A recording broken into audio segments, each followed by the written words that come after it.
Good morning, everyone. Today I'm going to be going over the results from my AP research study. Did you see that movie?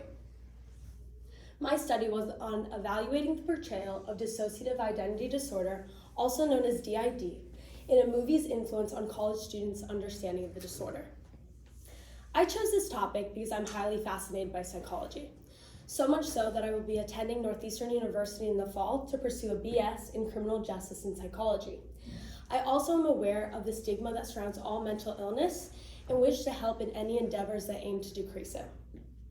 So, based on this passion of mine, my research question became, how does the portrayal of dissociative identity disorder in a movie influence college students' understanding of the disorder?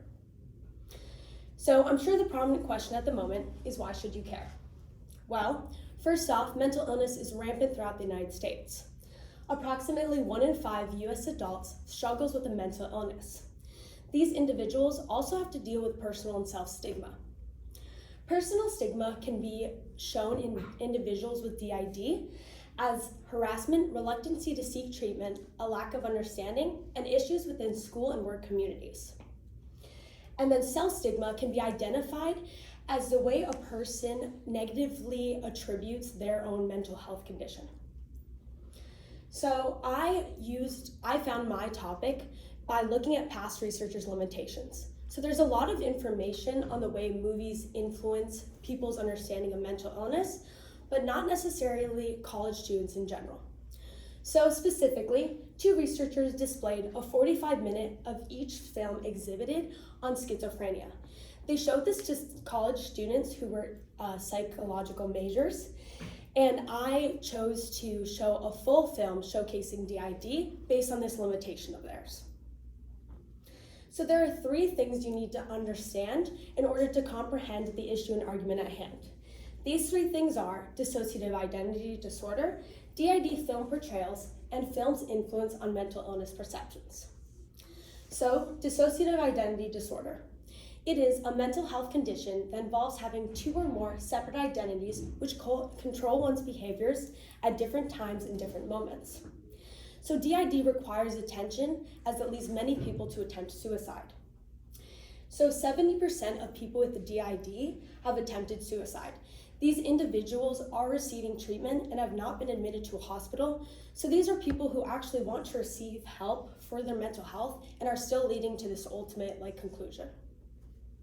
Next is DID film portrayals. So mental illness myths in movies frequently spread mental health misinformation. And one researcher found that myths across a wide variety of genres of movies represent individuals with mental illness as unpredictable, foolish, evil, and violent. And then another researcher, Sampson, evaluated 8 portrayals of dissociative identity disorder in movies. He showed that The Secret Window had the most accurate portrayal, and although it was the most accurate, it wasn't really accurate at all. He found that most of these portrayals in film meet DSM-5 criteria, which is what psychologists use to diagnose mental health disorders, but exhibit and perpetuate negative stereotypes. So I came to the conclusion of using The Secret Window because it was the most accurate portrayal of DID. Next is film's influence on mental illness perceptions.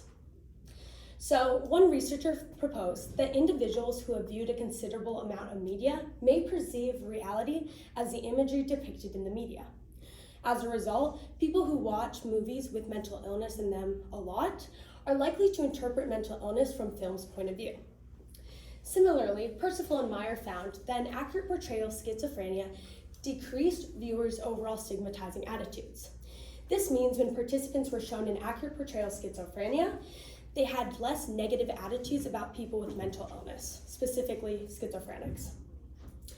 And then lastly, and more specifically, Meyer found that negative portrayals of mental illness influence self-stigma, and this is self-stigma regarding seeking help.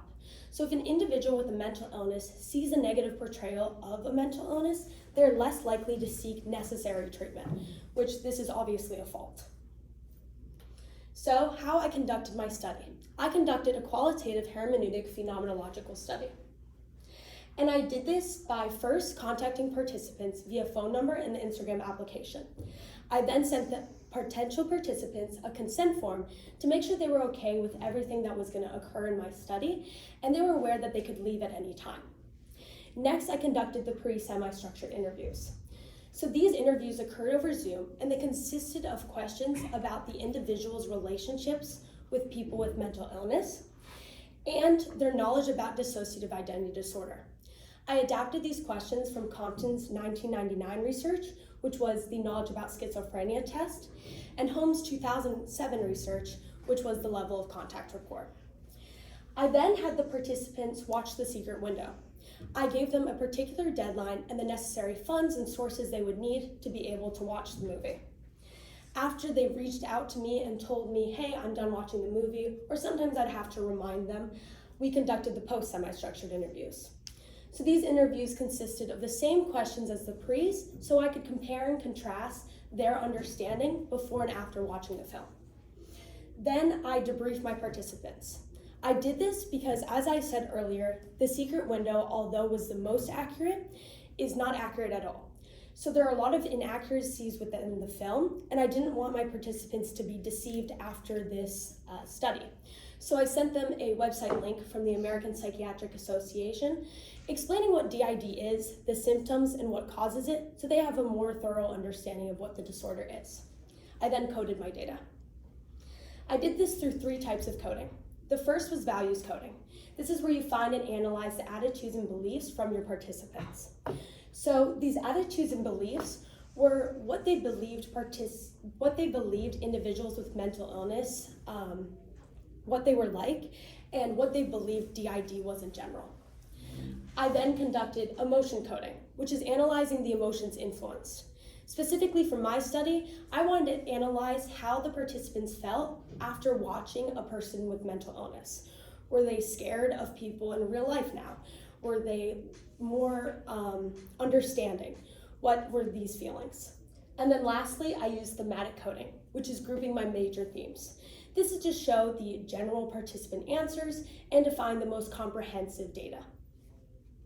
So my population consisted of 5 college students. I conducted 10 semi-structured interviews, specifically 5 pre's and 5 post.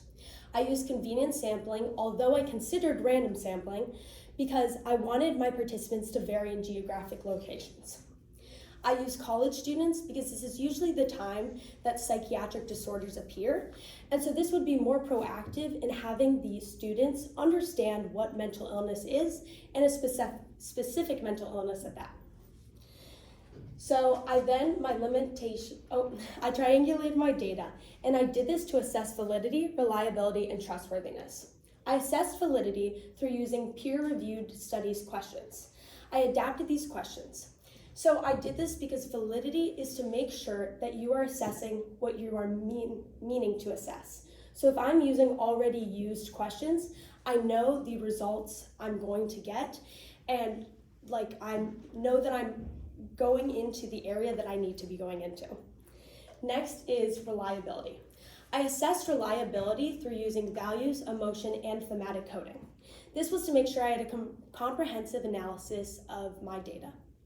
And lastly, I established trustworthiness through using a consent form and member checking. So member checking is when you send your final transcripts of a participant's interview to make sure that they are okay with everything they said and that's what they truly meant, so that there are no deceptions involved. Next, on to my limitations and delimitations. So 2 of my limitations were that the interviews were conducted over Zoom. I again did them over Zoom so that I could vary in geographic location.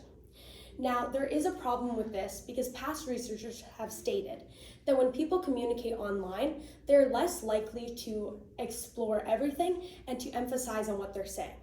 Another problem with this is that the school's Wi-Fi here is not the best, so it would kind of break up over Zoom, and the participants' answers would not always be heard, or they wouldn't even hear my questions. So I'd have to restate the question, and I wasn't getting the initial influence of what my question responded. Another limitation was that there was no follow-up interviews.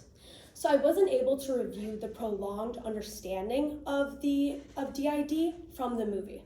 So I wasn't able to see if they would know what DID was after months in advance or even weeks. I was only able to see a week after. The problem with this is that it could only be short-term memory. If it's only short-term memory, it's less likely to decrease personal and self-stigma. Then my delimitations. So these are the boundaries of your study.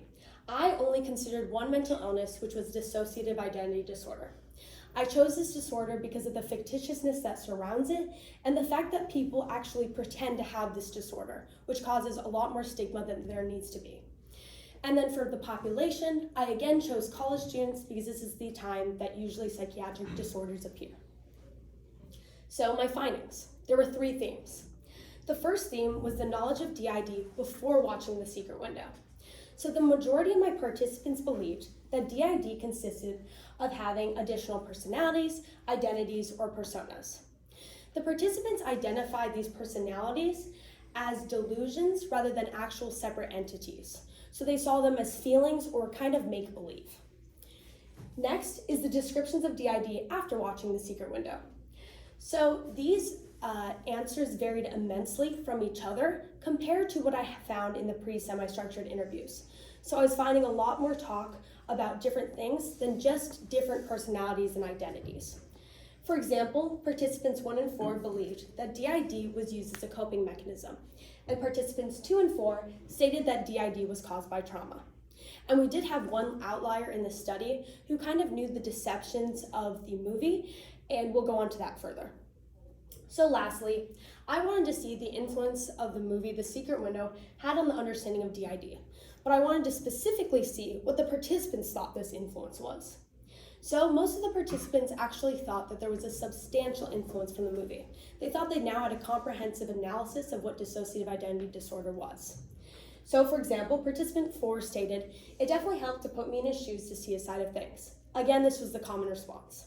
But then we had the one outlier who said, "I know people who deal with DID, so I know this is pretty inaccurate." So they were able to identify the deceptions in the film and relate it to their real-world understanding, and were able to see that this could actually cause a problem if people are being influenced by the film.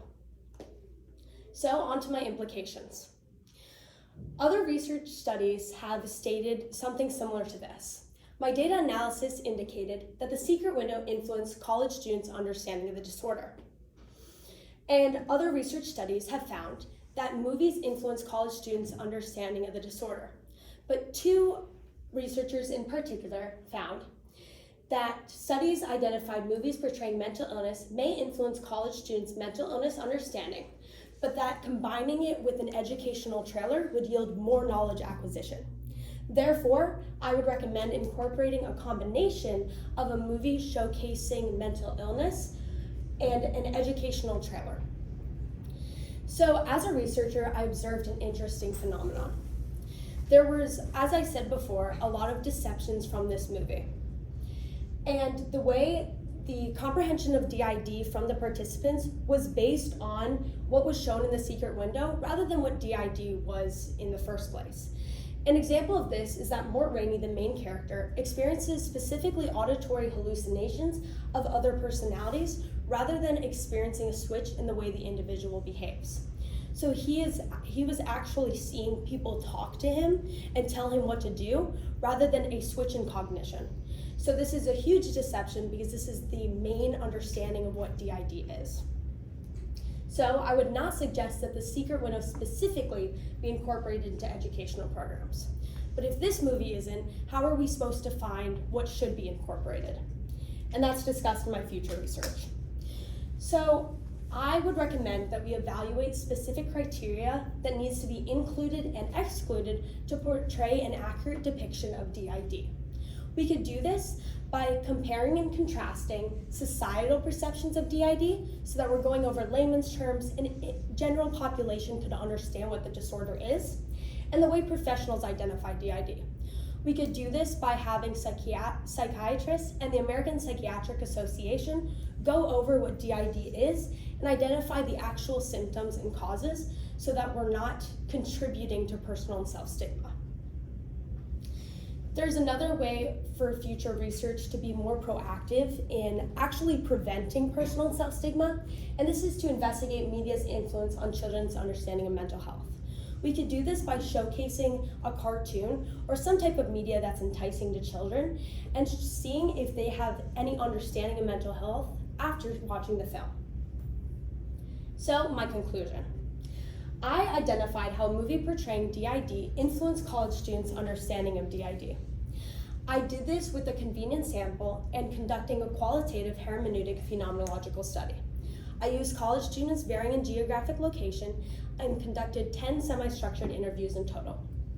So, if films' depictions of DID continue to not present DID factually, they will continue to persist to harm individuals with DID. So, we must perform further studies on films' portrayals of DID to remedy this issue. Thank you. And here is my works cited.